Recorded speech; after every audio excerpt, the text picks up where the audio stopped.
ইফতারির মধ্যে সিলেট অঞ্চলের মানুষের সবচেয়ে প্রিয় হচ্ছে খিচুড়ি। খিচুড়ি স্বাস্থ্যের জন্য খুবই উপকারী।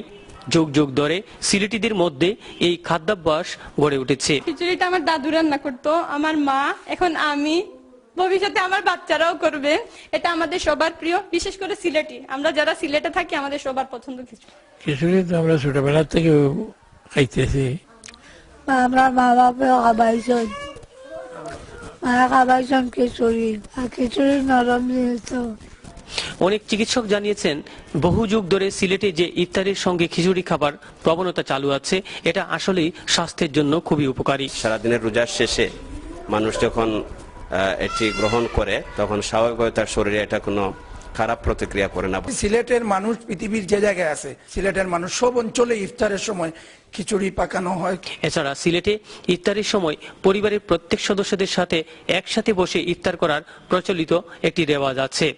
সব মিলিয়ে সিলেটে ইফতারের সময় নানা মজাদার খাবার তৈরি করা হয়। শাহ মুজিবুর রহমান, যখন, এটিএন বাংলা, সিলেট।